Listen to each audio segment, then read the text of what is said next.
Morning অক্সিজেনার্স, happy weekend.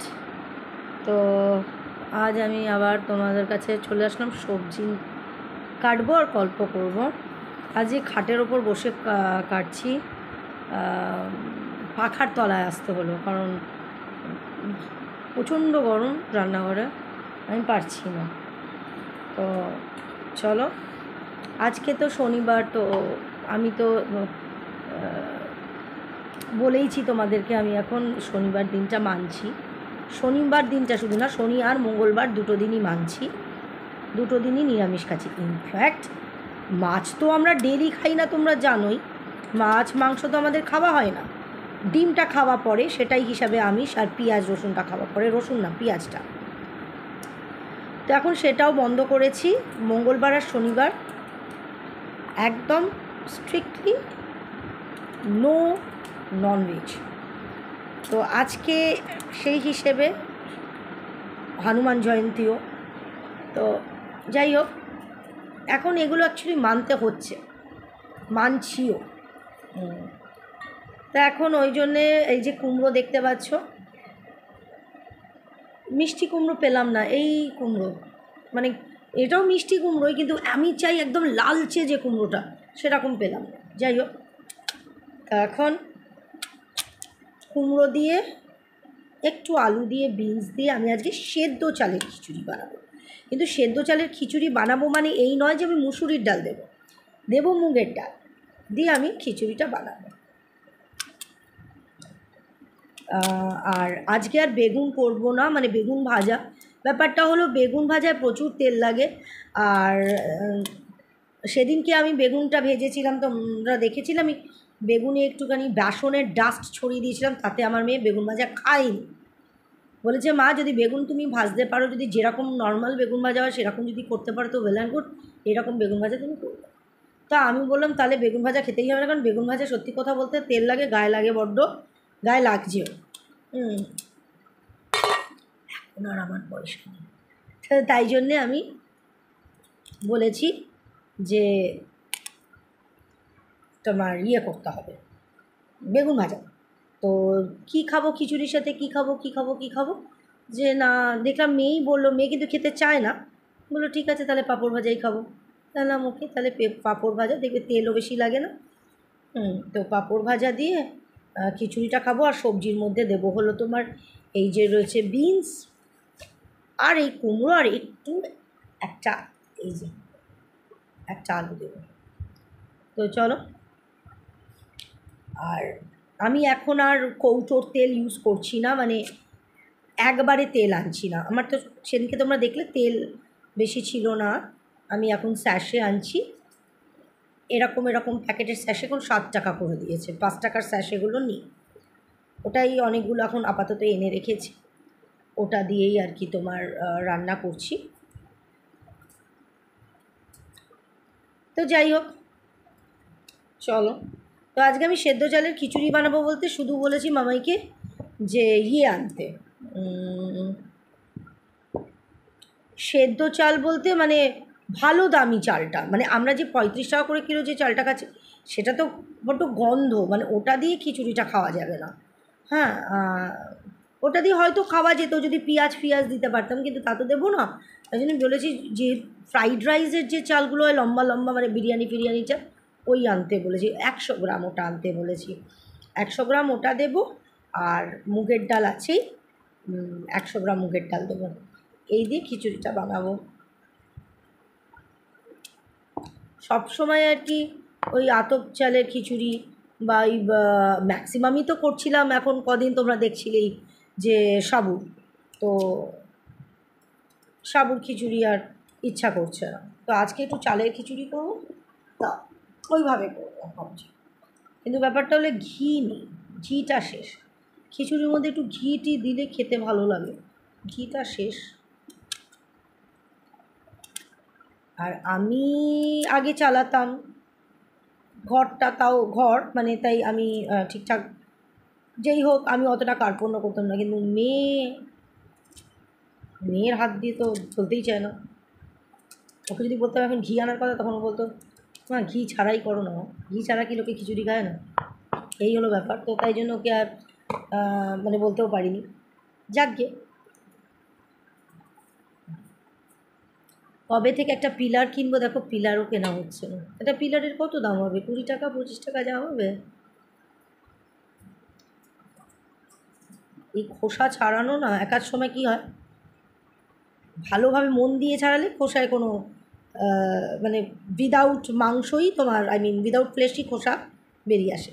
কিন্তু একার সময় যখন তাড়াহুড়ো থাকে, এখন যেমন তাড়াহুড়ো খুব একটা নেই, কারণ মেয়ে বাজারে গেছে, বাজারে বলতে বাবলার দোকানে গেছে, আর ওখান থেকে তোমার মাকে খাইয়ে দাইয়ে তারপরে ফিরবে আর কি। ডেলি করে তো, যেতে চায় না, কাঁদে, কান্নাকাটি করে, মা আবার, মা সেই দাদিকে করতে হবে ওর। সত্যি কথাই, ও এক সময় বলে মা এটা বোধহয় আমার কর্মফল, নাহলে এত মানে এত ওকে ঘাঁটতে হচ্ছে। শুধু তো পটি ঘাঁটছে না, হাগিস শুধু ছাড়ানো তো না, পেছন টেছন মুছে দিতে হচ্ছে, পেছন টেছন মুছিয়ে দেওয়া। আবার মাঝে মধ্যে বলে গা চুলকে দাও, সেই গা চুলকোতে চুলকোতে মেয়ে বলে মা আমার নখের মধ্যে নোংরা ঢুকে যায়, মানে মাটি ঢুকে যায়, ঘেন না পায় আসলে। কিন্তু কোনো সময় আমাকে বলে না কিন্তু, মা আমি করবো না, তুমি যাও, মাটা তো তোর বলে না কিন্তু, কারণ ও জানে যে ওর মায়ের খুব কষ্ট হয়। সমস্ত কিছু এখন ও করছে, গা চুলকে দেওয়া, কি বলবো, আর করতে চায় না, এখন কিছু করার নেই, আমিও করতে পারি না। যাই হোক, সেই গেছে, এখন ওর আস্তে আস্তে অনেক দেরি। নিচে আমার লোলো থাকে, লোলোকে বিস্কুট খাওয়াবে, মাকে উঠিয়ে যা যা করবার করিয়ে দুধ বিস্কুট খাইয়ে তারপর আজকে আমার সকালে মাকে দেবার মতন কিছু ছিল না। তো আমি তখন বললাম যে কর, কীভাবে আলুটা কাটবো ভাবছি, তাই কীভাবে কাটা যাবে বলতে এবার। আমি তখন বললাম যে দোকান থেকে নয় কেক, তখন বললো না মা তাহলে ম্যাগি কিনে আয়। তো ম্যাগি কিনে নিচে ম্যাগি বানিয়ে দেবে মাকে, আর ওদিকে জানো টেবিলের ওপর কত দিনের তোমার সব পড়ে আছে, কত দিনের সেই ডিমওয়ালা ইলিশ মাছ ফেলে দিতে হলো। আমি বলেছি ফেলে তো দিইনি, আমি তো পারবই না ফেলতে, কারণ আমি একটা ভাত পর্যন্ত ফেলি না, মাটিতে ভাত পড়ে থাকলে সেটাকে খুঁটে খাই আমি। আমি 2 সপ্তাহ 3 সপ্তাহও খাবার ফ্রিজে রেখে জানি ওই ওই খাবার খাওয়া উচিত না, আমি কিন্তু ফেলি না। সেখানে আমি কি করে দাদার জিনিসটা ফেলবো, ওই ডিমওয়ালা অতগুলো মাছ, আর ঘরে গন্ধ, এত গন্ধ টেকা যাচ্ছে না। কিন্তু ওই মাছ, পাশে দোলা দিয়েছিল এঁচোড়ের তরকারি, সেটা নষ্ট, পচে গেছে, গন্ধ বেরোচ্ছে সব। মানে এই উইকের সোমবার থেকে খাওয়া শুরু করেছে, এই উইকের সোমবার দিনই ইলিশ মাছ এনেছিল আমাদের আমাদের কাছে যে ইলিশ মাছ রান্না করে দে, ইলিশ মাছ নষ্ট। তো সোমবার থেকে আজকে শনিবার, 6 দিন হয়ে গেল, এখনও খেয়ে চলছে, এখনও, ভাবতে পারো।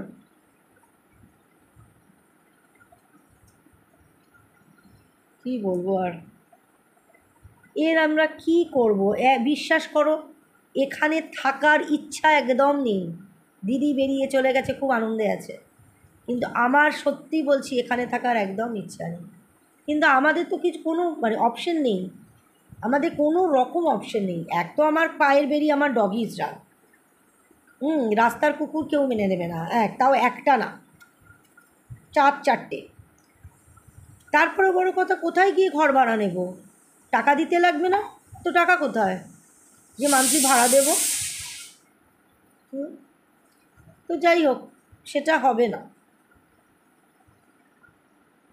তাই জন্য আমার অগত্যা এইখানেই ভোগ করতে হবে, নরক ভোগ। এটাকে আমি নরক ভোগই বলবো, সত্যি কথাই নরক, একদম নরকে এসে পড়েছি। মা যখন মানে ছিল, সুস্থ ছিল, ঘরদোর পরিষ্কার টরিষ্কার থাকতো, এখন মা শুয়ে পড়েছে, ওদিকে মা শোয়া, ওদিকে ও ওই রকমভাবে, মানে মাসের মধ্যে যদি তোমার 26-27 দিনও খাওয়া দাওয়া করে, মানে এই জিনিস খেয়ে উল্টে থাকে, কদিনও কাজে যায়।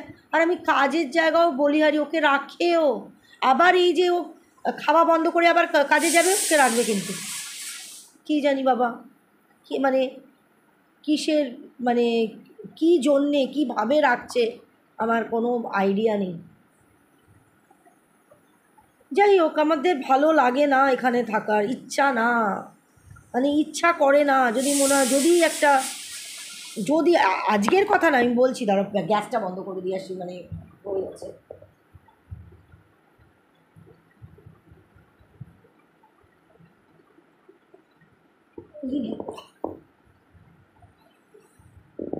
তো যেটা বলছিলাম, আজকের কথা না, যখনই আমাকে প্রমোটার আমাকে ঘর দিয়েছিল না আমাদের নিচতলায়, আমার কিন্তু ঘর পছন্দ হয়েছিল না। ওইটুকুনি একটা ঘর, তোমরা তো দেখেইছো কোনটুকুনি ঘর, একটা 100 স্কোয়ার ফিটের ঘরের মধ্যে সব ওয়াশরুম, রান্নাঘর, সব কিছু সম্ভব বলো তো?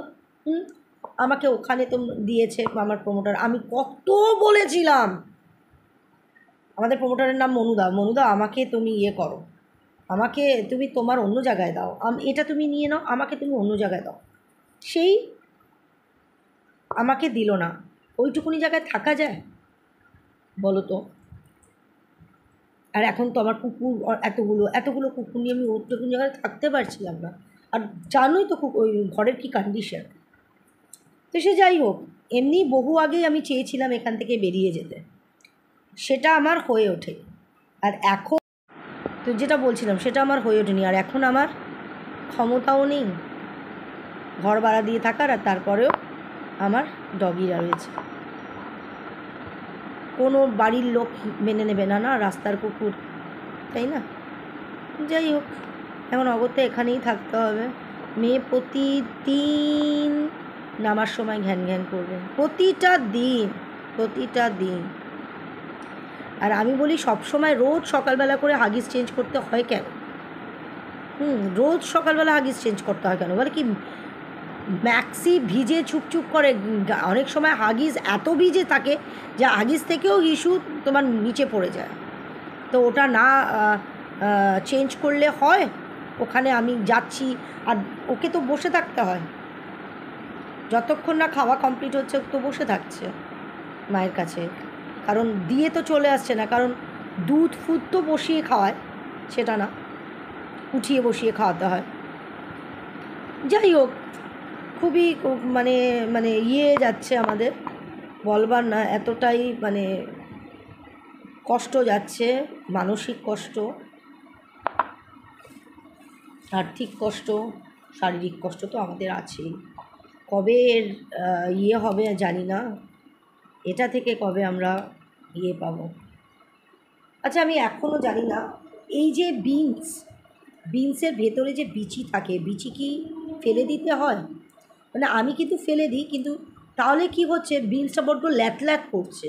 ল্যাট করলে অনেক সময় তোমার বিনস হয়তো খাবারের মধ্যে দেখাও যাচ্ছে না।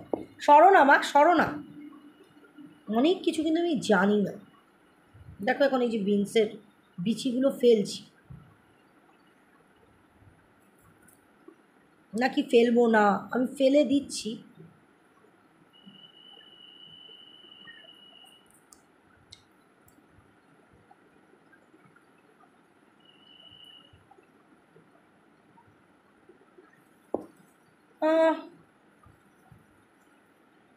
তো সেই যাই হোক, এই হলো ব্যাপার। তো এখন হলো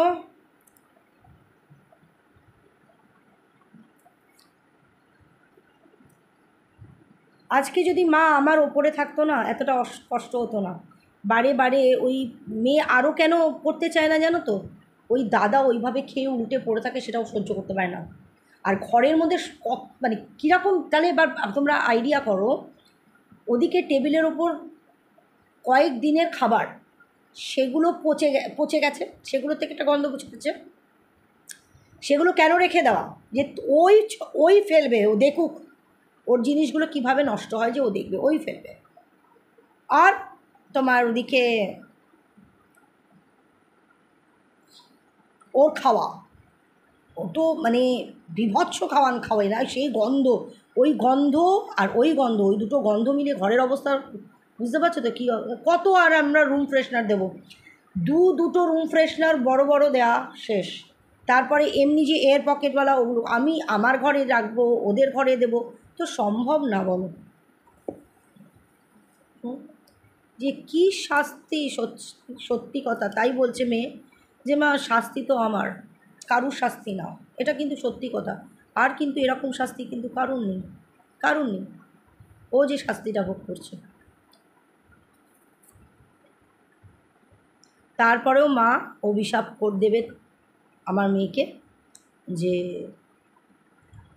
তোরও একদিন এরকম হবে। আচ্ছা তুমি এই কথাটা কেন বলো তোমার নাতনিকে? হুম, যে করছে সে একটু তো রাগ করবে, একটু তো যাচ্ছে তাই করবে। হুম, কোনো কোনো কারণে হুম যাচ্ছে তাই করবে তো সে। তুমি তাকে তুমি ইয়ে করো, সাপ করো। তুমি বিছানায় পড়ে আছো, তারপরে তুমি তাকে অভিশাপ দিচ্ছ যে তোরও একদিন এরকম হবে। কেন? হুম, কী বলবো বলো তো, কিছু বলার নেই জানো তো।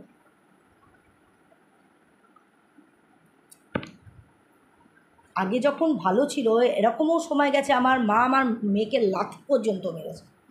কারুর দিদা তার নাতনিকে চর মারুক, ঠিক আছে, লাথি মারে,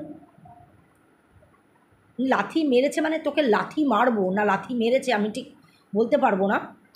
তো মা এরকম হবে কেন? হুম, এরকমও ছিল। তো সেই দাদির জন্য তো আমার মেয়ে করছে, আমার মেয়ে তো করছে। তারপরে তাকে সবান্ত করবে। তুমি একটু চুপ থাকতে পারো না? আমি তাই মেয়েকে বলেছি তুই কোনো যখন তোকে কিছু জিজ্ঞেস করবি তুই কথার উত্তর দিবি না, যখন দেখবি সেই কথাগুলো তোর কাছে অসহ্যকর তুই শুনবি না, তুই তোর কাজ করে চলে আসবি। বলে না না এমনভাবে বলে তখন তোমার মানে গায়ে লাগবেই, তোমাকে বলতেই হবে। মানে কীরকম বলে দেখো, এই যে আমার দাদা খেয়ে উল্টে রয়েছে, তাকে শুয়ে শুয়ে বলছে ভাত করো, গিয়ে ভাত করো, খাবে না বোঝো। সে খেয়ে উল্টে আছে, তুমি তাকে ভাত করতে বলছো, মানে খাবে না, মানে সে কী করে খাবে? আর আমার দাদা ড্রিঙ্ক করে আসলে এক মানে প্রতি এই যে বলছি না পুরো নষ্ট সব কিছু, একটা দানা পেটে কিন্তু ভাত নেই। কী করে চলছে আমি অবাক হয়ে যাই, কী করে চলছে।